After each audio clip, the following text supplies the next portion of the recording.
The table class has been looking at some of the parables that Jesus tells in the Gospel of Luke.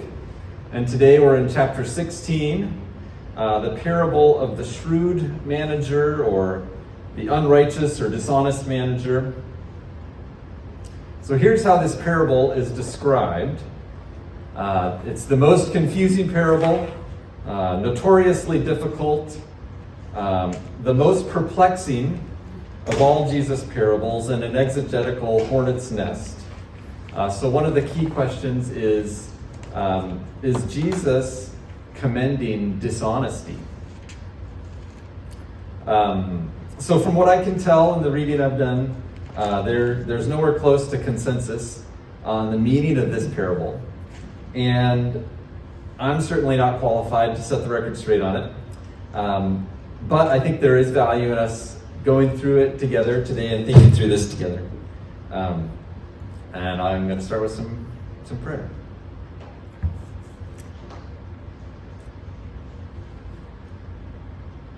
Father God,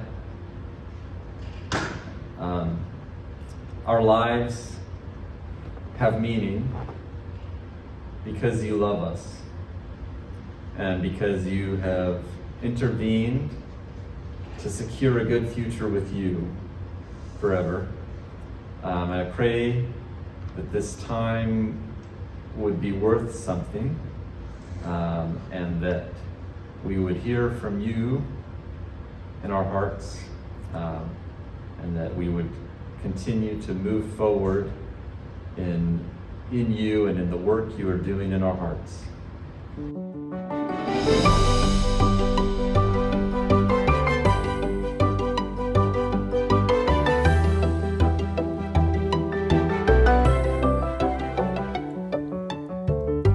Let's start by getting a little bit uncomfortable. So we don't need to share, but just think in our minds of a time when you were caught and held accountable for something that you had done wrong. Think of how that felt.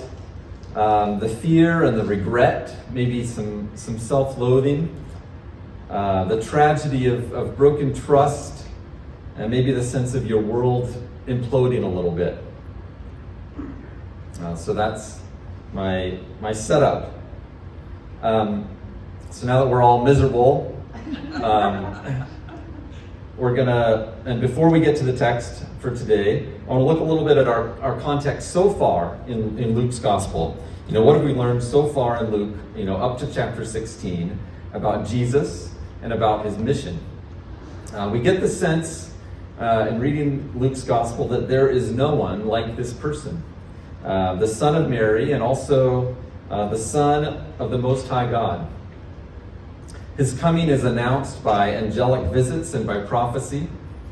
He is the coming King. He's the fulfillment of Israel's old and desperate anticipation of a coming age of justice and righteousness and holiness. The kingdom he's bringing, it flips upside down the ways of this world.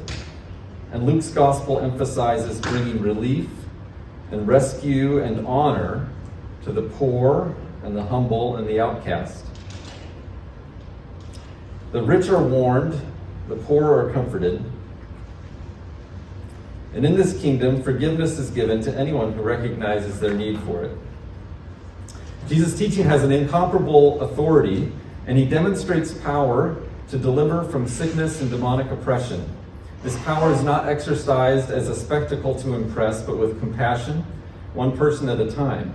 He is announcing and inaugurating a great in-between time, the beginning of the end, the dawn of the age of salvation. We each have an opportunity to receive him as King now and let him remake our lives. A day is coming when Jesus will come in glory, when he will claim his authority over all things once and for all. Those who have accepted him as king will be welcomed into his banquet in paradise, and those who have rejected him will be cast out and destroyed. This coming day is referred to in this Gospel of Luke as both the judgment and also the feast of the kingdom of God. And the weight of this coming event is heavy over almost everything that Jesus says. Because of this coming event, Jesus is explaining in 100 different ways that today is pregnant with urgency. So this slide here is a summary of the collision between the two ages that Jesus is announcing. This distinction between this age and the age to come. And it's a concept that's developed progressively in the Old Testament prophets. And it's a potent and familiar concept to Jesus' friends and neighbors. The essential heart of Jesus' message, especially in the Synoptic Gospels, like Luke, is a call to repentance in light of the imminent arrival of the kingdom. In Luke's Gospel so far, the great danger for any of us is self-righteous arrogance. When we recognize we need forgiveness, we need to be rescued, we need to change and learn, then we're welcomed enthusiastically. One of Luke's persistent themes is the importance of actively and carefully listening to Jesus. In chapter 6, he says, "Why do you call me Lord, Lord, and not do what I say?" And he follows this with the parable of the wise and foolish builders to differentiate what will happen to those who do and do not put his words into practice. In chapter 8, he calls out, "He who has ears, let him hear," as he's telling the parable of the soils. And the seed on good soil stands for those who hear the word of God and retain it, and by persevering, produce a crop. Later in chapter 8, he says, "Consider carefully how you listen. Whoever has will be given more. Whoever does not have, even what he thinks he has will be taken from him." And then also in that same chapter, my mother and my brothers are those who hear God's word and put it into practice. At the Transfiguration in Luke 9, God says, "This is my son whom I've chosen, listen to him." So this is just a sample of the emphasis that Luke gives throughout his gospel on the importance of actively listening to Jesus. And the point of these statements for me is that each of us are called every day to carefully look for how we can act and react in our lives in response to Christ's authority. And the point is not perfection, but a willingness and a searching and an intention. So this leads us to parables. In chapter 8, Jesus said to his disciples, "The knowledge of the kingdom of God has been given to you, but to others I speak in parables, so that though seeing, they may not see, and though hearing, they may not understand." And this is a reference back to Isaiah in chapter 6, when God is commissioning Isaiah as a prophet, and he makes a statement about the people hearing but not understanding. And he follows it by saying, "Otherwise they might see with their eyes and hear with their ears, understand with their hearts, and turn and be healed." A parable is a short story with a familiar setting and characters used by Jesus to indirectly make a point about the spiritual reality that we participate in, whether we know it or not. They're not intended to be incomprehensible riddles. A person who hears but doesn't understand is not referring to someone who doesn't get the concept. It refers to someone who doesn't intend to build their life and behavior on the point that Jesus is making. And so the intent of a parable is not to reveal a truth, but to call for a response. And this impacts how we approach the parables, not to decode them, but to entrust our lives to them. The point is not to teach us, but to change us. So we each like clever and well-crafted messages, but I don't enjoy being confronted and called to change. Also, even if we sincerely intend to follow Jesus, our goal is not simply to distill the parable down to the point.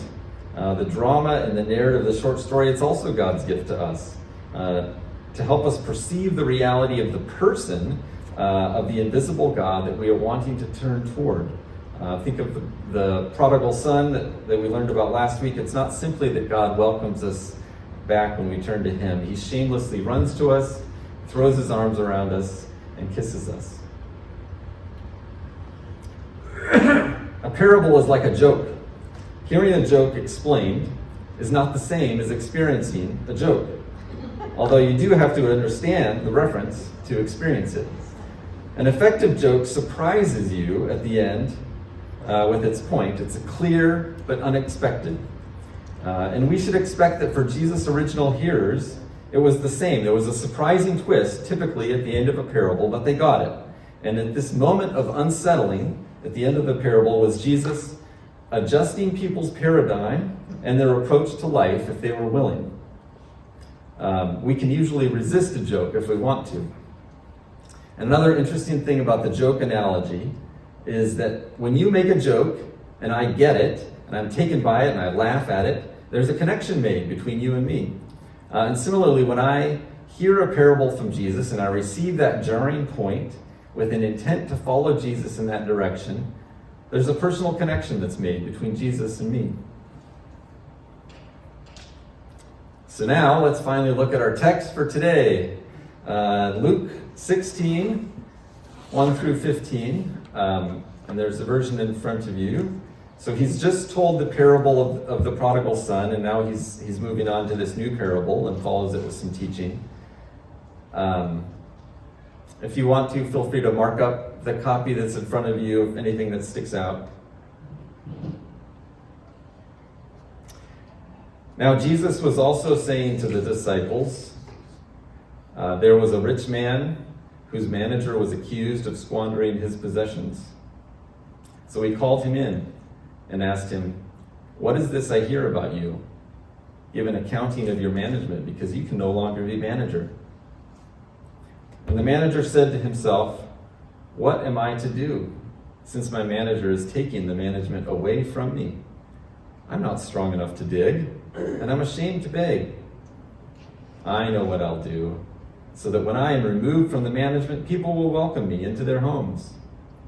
So he summoned each one of his master's debtors. He began by saying to the first, "How much do you owe my master?" And he said, 100 measures of oil.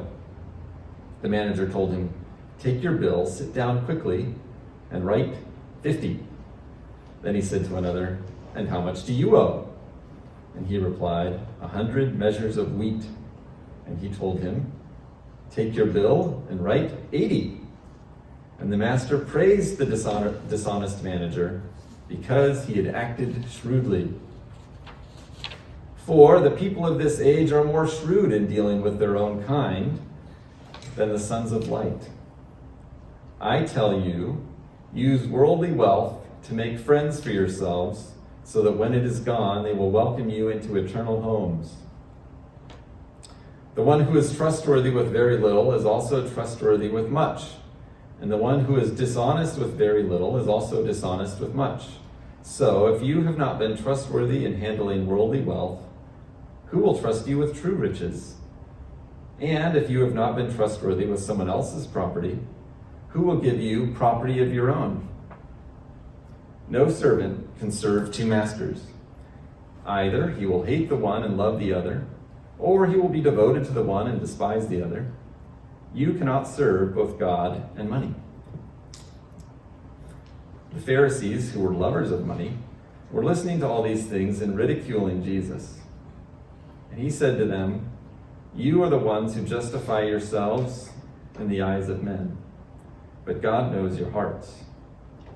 What is highly valuable among men is detestable in the eyes of God." Okay. So what is Jesus' point here? Why is he telling this story? Anyone have any ideas?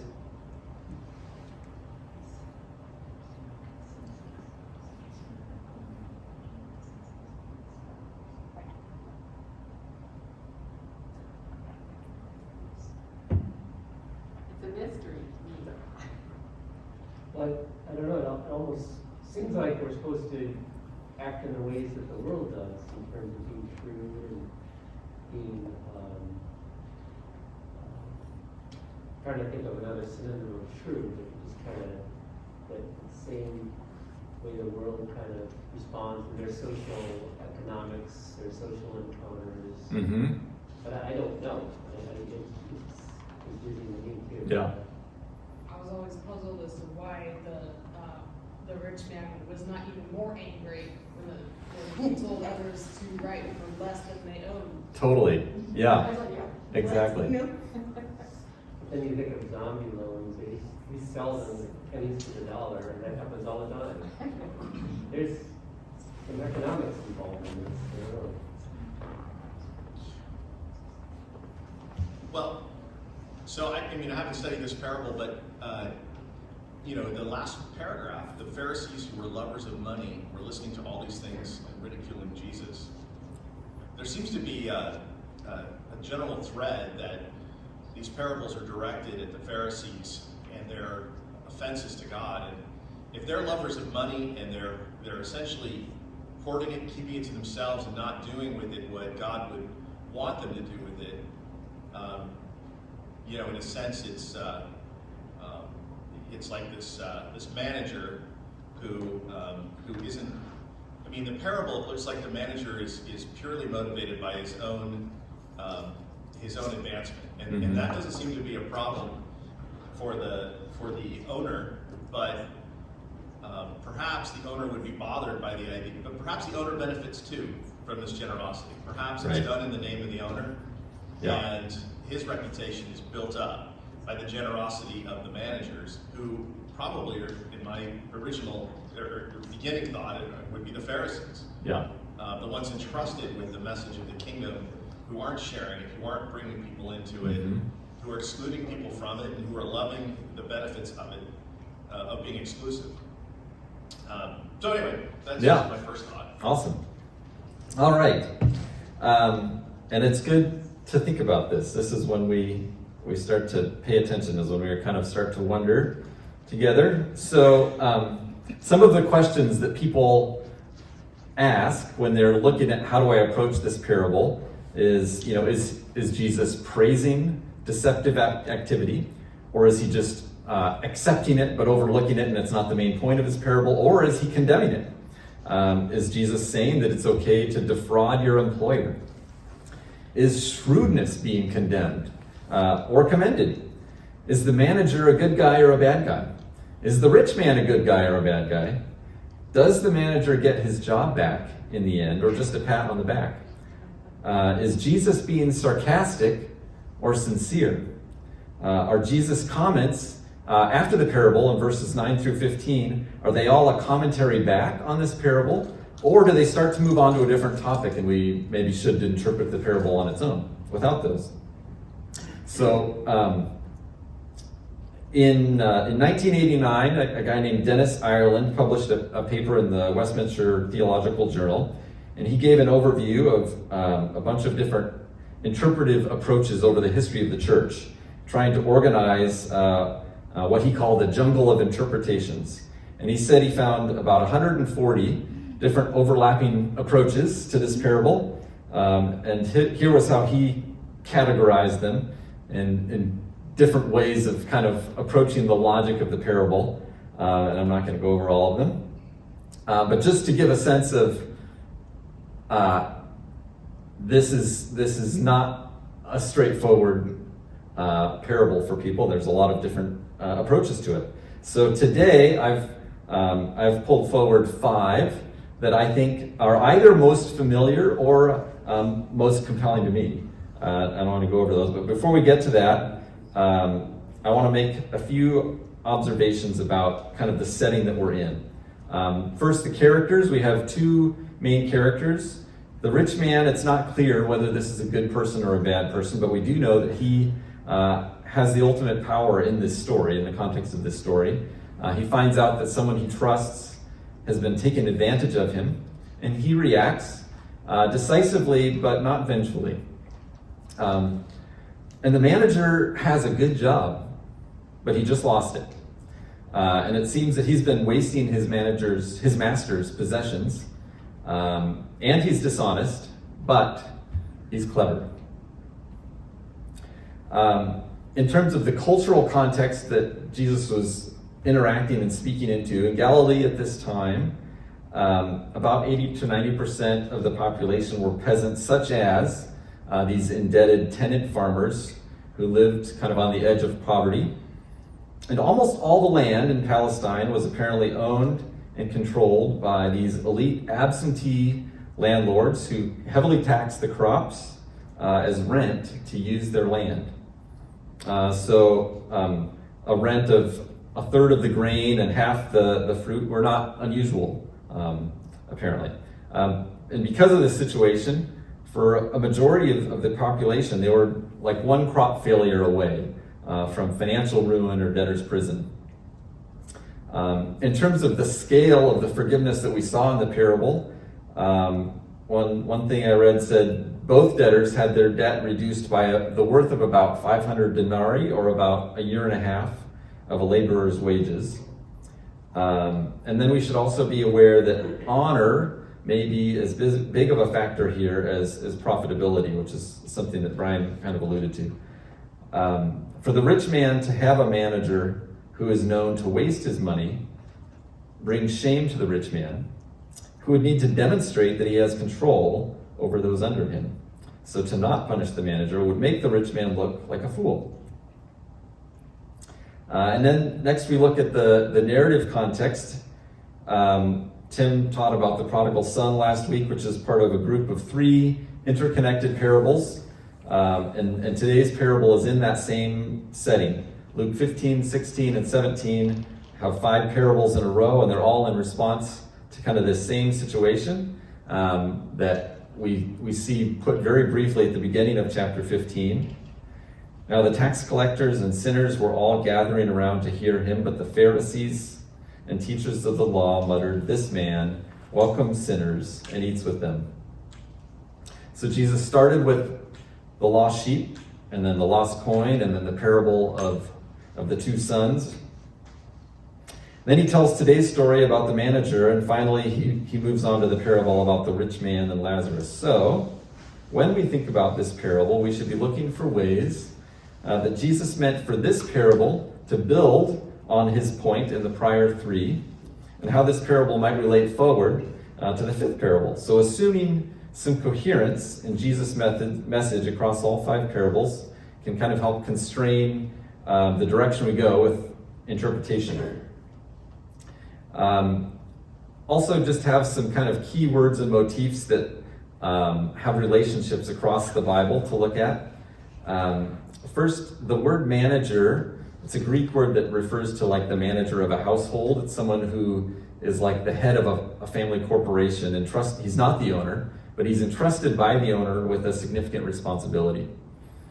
And the predominant use of this word in the New Testament is to refer to God entrusting his people with responsibility.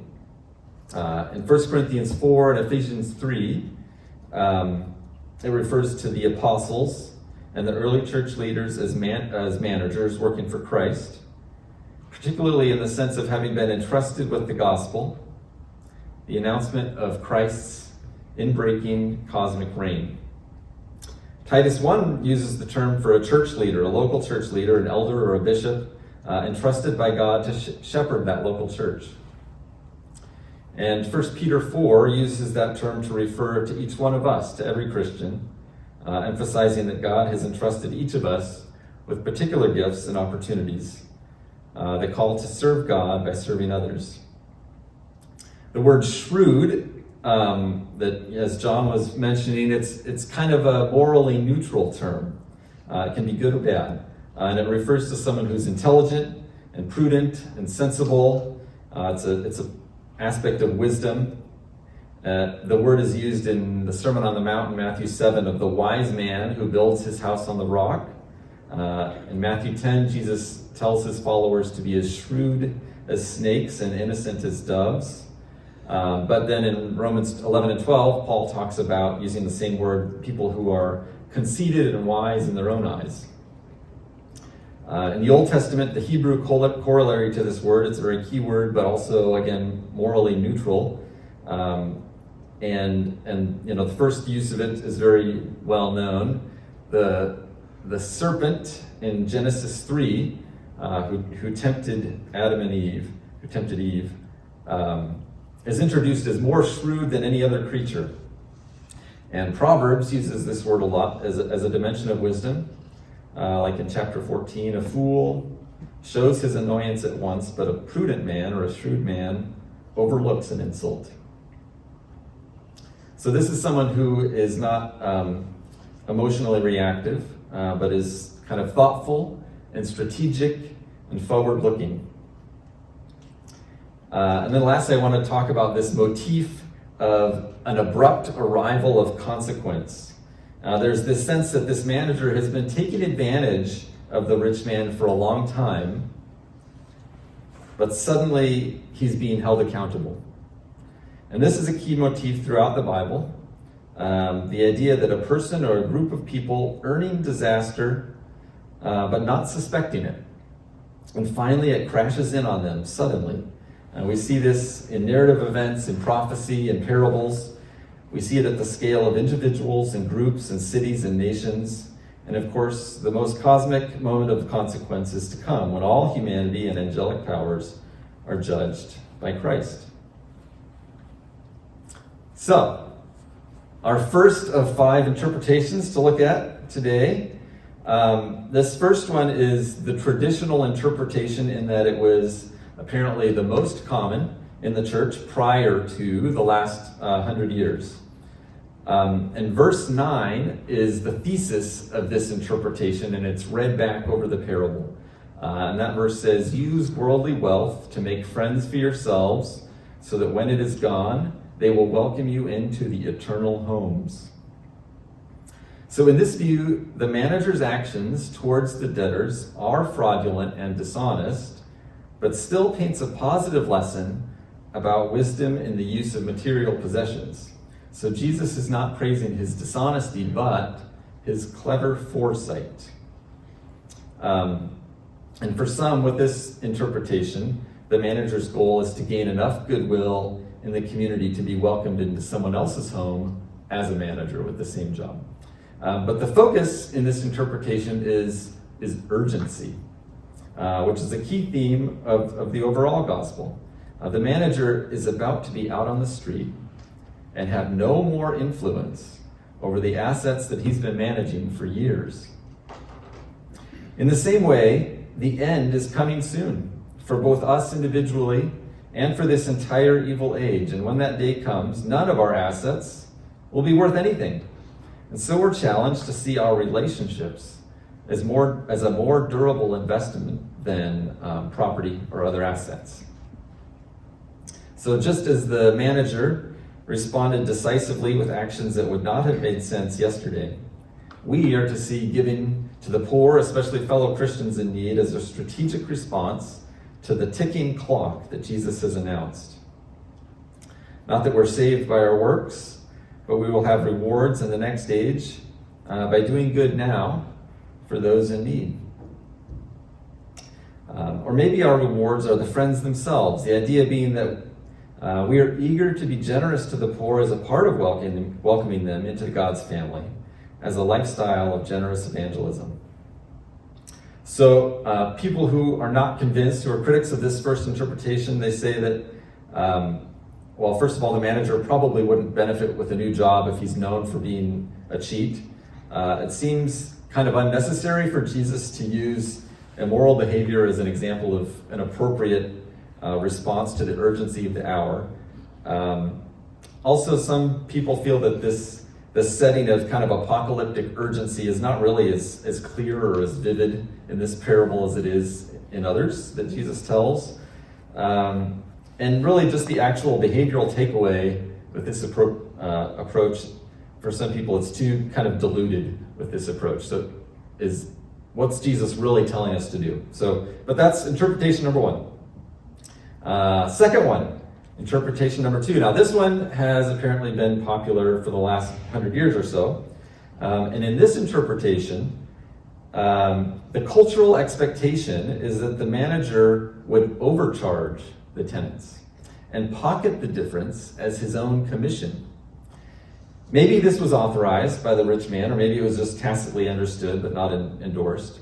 And this overcharging was not the reason that the manager was being fired necessarily. That was apparently something different, actually costing the rich man. But in this view, and this is what it's important, when the manager reduced the debts, he was not costing the rich man anything, but benefiting the debtors by eliminating his own income from the transaction.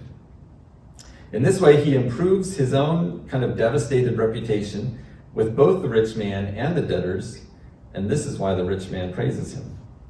So the point of this interpretation is that we should be willing to sacrifice our own profit and good position for the sake of others. So this approach has a very tidy benefit of not appearing to support cheating our boss. It also generally aligns pretty nicely with the message in verses 9 through 15 about serving God instead of money. People who are not convinced by this interpretation, they say, they doubt that a manager could get away with a commission that was basically equal to what they were owed, what the tenants were owed. They point out the phrase, how much do you owe my master, as evidence that this was really all the master's money. Some people say that any kind of extras or commissions like this would probably be off the books and under the table. Also, this approach eliminates the impact of any surprising twist at the end of the parable. And then for me, he's done, he's fired. So for him to eliminate his own cut, it doesn't actually harm him because he's not going to get that money anyway. It only harms the next manager who gets the job after him. That's interpretation number 2, the manager's cut.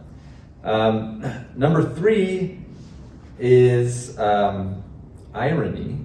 And in this interpretation, verses 8 and 9 are meant to be read sarcastically rather than sincerely, and there's nothing commendable at all about the manager's behavior from beginning to end. When Jesus says, make friends for yourselves with money, this is not an instruction, but a prophetic taunt. Go ahead. See how much it helps you when the end finally comes and you're kicked out for good. And here, in this interpretation, the parable is a warning about how corrosive worldly wealth is on our judgment, in that it leads us into insincere and self-interested relationships. So Jesus is setting up a purely negative example, in that it would have been better for the manager and better for us to be faithful to the master and not tied to money. So this interpretation has the benefit of aligning pretty well, possibly, with the next parable about the rich man and Lazarus. Definitely some challenges with this approach. It's a very muddy way for Jesus to make his point, and it doesn't really follow his typical approach to parables of having, again, this surprising twist at the end. It also does not seem to align very well with the prior context of Jesus' concern for the lost. So I'm not convinced by this one, but some people are. Fourth of 5 that we're going to talk about today, this is about restoring honor to the master. And this is a view that was, I read this in a paper that was published in 2000 by someone named David Landry and Ben May in the Journal of Biblical Literature. So the main lens of this interpretation, it's through the dynamics of the honor and shame value system in this culture. And it's a set of kind of cultural values and expectations that we've heard, were much stronger in that culture than in ours. And in this interpretation, the rich man must fire his manager, not because he was losing his money, but because the manager has dishonored him by squandering what was entrusted to him. And the only way for the rich man to react honorably in the eyes of the community is to assert control over the situation and fire the manager. But the cleverness of the manager's scheme is that it restores and even increases the honor to the rich man in the eyes of the community. The rich man has been put in the position of a benefactor to the community. For some, with this view, perhaps the manager even keeps his job with this move. So I think it's key to see that in this parable, or this view of this parable, it's mainly addressed to the Pharisees and their attitude that we saw in chapter 15. They felt that they were honoring God by holding sinners accountable to their debts to God, when in fact they could bring God greater honor by, like Jesus, offering forgiveness. So this view has a lot of cultural sensitivity, of course, to that honor-shame dynamic. I think this is pretty much aligned with what you were throwing out, Brian. And it also has some good coherence with the narrative context. And then this final interpretation, number 5, it has quite a bit of overlap to number 4, but it ends in a different direction. And with a different emphasis. So, a lot of the earlier classes in this table series have referenced the work of Ken Bailey, a theologian and author who's done a lot of work helping Western readers see the New Testament, especially the Gospels, through the perspective of a Middle Eastern culture. And this is his approach. So the rich man, he's a landowner, he lives far away, he hires the manager to carry on business on his behalf, even entering into contracts in this rich man's name. The rich man has a high degree of trust in the manager, and now he's received an accusation that the manager is squandering his wealth. And so we see the rich man confronting the manager. And Middle Eastern tradition would dictate that this accusation would initiate this kind of multi-day debate where the manager is defending his innocence, bringing excuses, bringing in witnesses on his behalf. But the manager here doesn't do that. He doesn't defend himself. And so the clear implication is he's guilty. And it's also clear that the rich man is not someone that's going to be persuaded by excuses. So he's fired. But this does not appear to be public yet. He still has to go produce his accounting books. He has this brief window of time where he's no longer authorized as the manager, but the community still sees him as the manager. And more to the point, nothing that the manager does from this point forward is actually legally binding on the owner. So the manager cheats this rich man one more time in order maybe to try to get a job as a manager from one of these tenant farmers. Maybe they would think that the manager convinced the owner to make such a generous gesture. And so he brings each tenant in one at a time, so they each think they're getting special treatment. Each of them thinks the manager has convinced this rich man to give them a major reduction in their debt. And when all this happens, the rich man is painted into a corner. The manager wasn't representing him any longer, so the rich man has every right to kind of demand that those discounts be reversed and the full debt be paid. However, now he has this new level of goodwill from the tenants, and it would not be smart to squander that. In fact, to take away this new debt reduction would make his tenants more resentful than they were before. So far this is pretty much the same as interpretation number 4. So here's where it starts to shift a little bit. So according to Ken Bailey, there would be a few cultural cues that would have implied to Jesus' listeners that the rich man was a good and generous man. This accusation of squandering would have come from one of the tenants who witnessed it and did not want to see the landowner taken advantage of because he had a good reputation. So that's implied, apparently. The rich man's generosity is really demonstrated in how he confronts the manager. He could have put him in jail. He could have sold him and his family as slaves. But instead, he just fires him.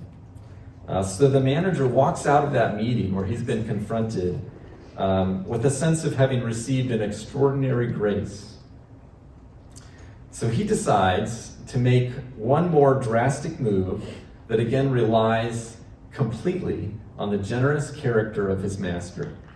And he has to move quickly before the community finds out he's been fired. And in fact, the rich man does react again with generosity. instead of reversing the gift that he had not authorized, and instead of putting the manager in jail for costing him again so greatly, he's willing to pay the cost that he did not owe and preserves the manager's reputation. In this interpretation, the comparison of the people of the light to the people of the world is not to tell Christians to be more shrewd, but the opposite. People who have only this life, being clever to maximize gain, it makes sense. But our God is the truly rich one. And the way to live with him is to participate in his generosity. In fact, the only way to avoid disaster is to rely completely on God's gracious generosity. So this interpretation fits well contextually, especially looking back to the prodigal son parable. Both of these have a noble authority figure who demonstrates a scandalous degree of mercy. Both of them have someone who squanders the resources of the wealthy authority figure.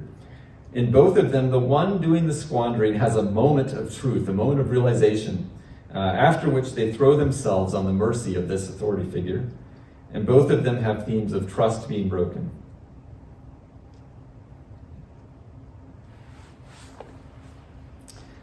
So those are the 5 interpretations I brought today. And here is how I rank them personally, based on what I see as most and least convincing. And what I mean by this is that for me personally, looking at it, I think the 4th one is the most convincing, but the 1st and the 5th are also fairly convincing to me. I think you can make a point. I mean, the point that each one of these interpretations is consistent with the broader message of the gospel. So it's more of a question of what is Jesus actually saying here. But I'm curious. I probably can't even remember everything I said or anything I said. But does anyone have any strong favorites of these 5? Yeah, I was thinking that it might be helpful to think about who is the rich man? Yeah. Is that God? And the manager is the Pharisee, the Pharisees. And in light of that, if you look at it from that perspective, I think 4 and 5 kind of come together. Mm-hmm. Mm-hmm. Where God says to the Pharisees, you're really squandering, you're really misusing our beliefs. Mm-hmm. And then you come back and you do maybe 80%, and that's better than the squandering of it that you were doing before. Yeah. So it's a grace kind of thing. What were you going to say, Barbara? Oh, I was just going to say that. Well, I like 4 and 5, and I think this parable is up for more interpretations than possibly anything else in the Bible. I mean, prodigal son is pretty cut and dry. This, you ask 6 people, what it means, you probably get 7 different answers. Uh-huh. Uh-huh.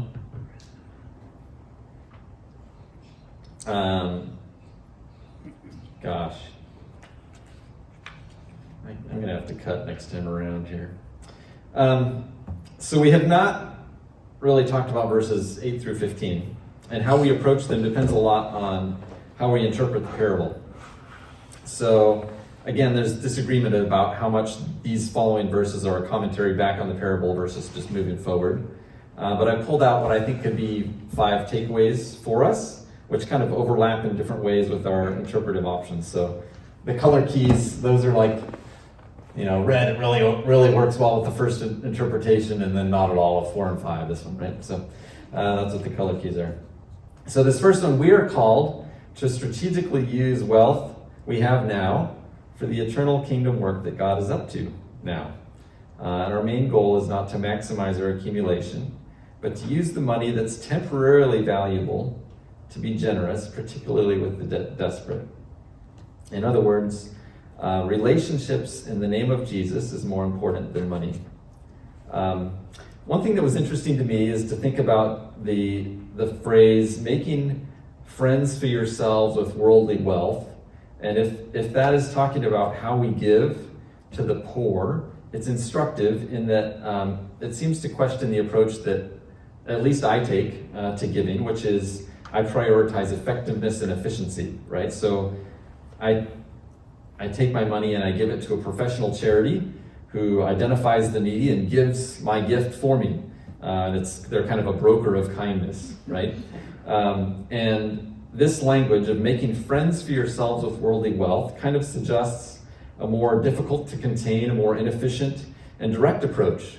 Become a trusted friend of some needy people, in part by giving them money. And perhaps our concept of godly stewardship needs to expand beyond effectiveness and become more individually focused. Lesson 2, the way that we use wealth now is a preparation and proving ground for the extent to which we will be entrusted with spiritual riches later. That formula in verses 10 through 12 about being trustworthy with little, leading to being trustworthy with much, it's repeated 3 times by Jesus in Luke. So it must be a key concept that Luke is wanting to emphasize. It's a consistent theme in the Gospels. I don't think I hear it discussed a lot at church, and I don't feel I understand it very well. We do trust, of course, that those who are found to simply belong to Jesus at the end of the age, they're saved. But in addition to that, apparently, there are rewards or assignments of responsibility that Jesus gives to his people in the new age. On the Sermon on the Mount, Jesus talks about how performative acts of goodness receive an empty reward now in this age, but hidden and sincere acts of goodness are rewarded by the Father in the coming age. It seems like Jesus is encouraging a certain degree of ambition to be found faithful to him, and trusting that to the extent that we are faithful, God intends to give rewards to his people. Apparently, somehow in the form of a level of authority that they are given in the new kingdom. This is a mystery. But it's a mystery that I think should frame how we see his statement about the first shall be last. So in this, Jesus is our model. He's the one rewarded now at the ascension, at the resurrection, with all glory and all authority. And he earned that by loving God's enemies to the point of death. This next lesson for today is about being cautious about loving money. We can become its slave. We can't serve both God and wealth. You've probably heard that the term here that Jesus uses for wealth is mammon, which had a meaning not just of cash, but of spiritual power, the god of money. And it's easy to deceive ourselves about loving money, and like the Pharisees, justify ourselves. But by evoking the god of money, we should see that the stakes are high. Loving money, in the context of today's passage, it looks like greed and justified self-indulgence, or like using money to shore up our status and the approval of people. And loving God with our money looks like generosity. However, we know from 1 Corinthians 13 that even being generous does not mean that I love God more than money. So our call is to sincerely join God in loving someone in need. As an illustration of this, we look back to chapter 14, where Jesus calls us to give a banquet for the poor and the crippled, the lame and the blind.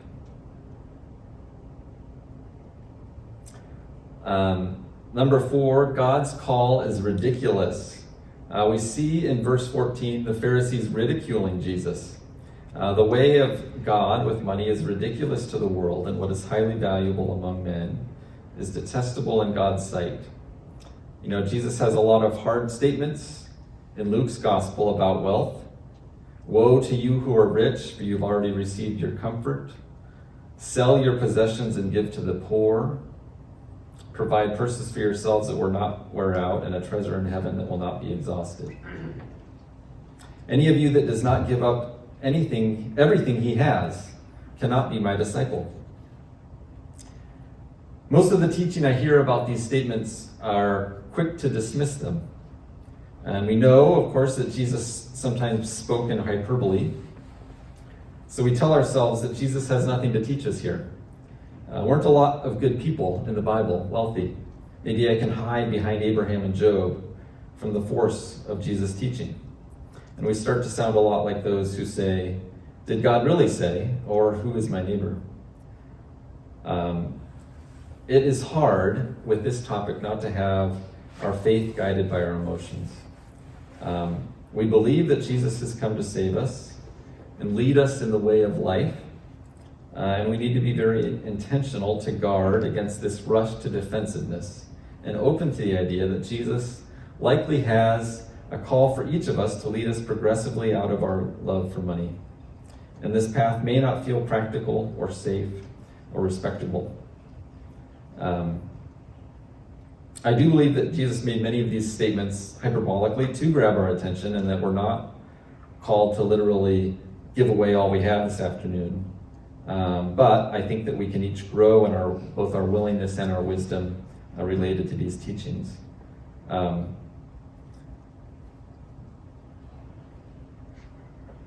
do want to say, for me to stand up here and try to cheaply make us all feel guilty is not the same as us sincerely discerning and following Jesus' call. And then the last lesson for today is to trust in God's gracious generosity. We see the manager at the threshold of an existential catastrophe, and he's risking everything, relying on this rich man to respond with gracious generosity. He's being deceitful, but the rich man will find out soon. He can't actually rely on the lies that got him into this trouble in the first place. Just like the manager, we should realize that there are no effective excuses before God. Throughout the history of humanity, as individuals and communities and societies, an enormous amount of our cognitive bandwidth is spent justifying ourselves. That's what we do. Much of the time, we don't recognize it as what we're doing, but it is, for each one of us, our most sophisticated skill to reframe our failure and our evil as good, or at least fine. And self-affirmation and justification is a structure that we lovingly build throughout our whole lives. But before God, this edifice collapses, and we cannot excuse ourselves before a God who's not fooled. So then, like the manager, our only hope is the graciousness of God, and God is happy to be trustworthy and generous with his grace.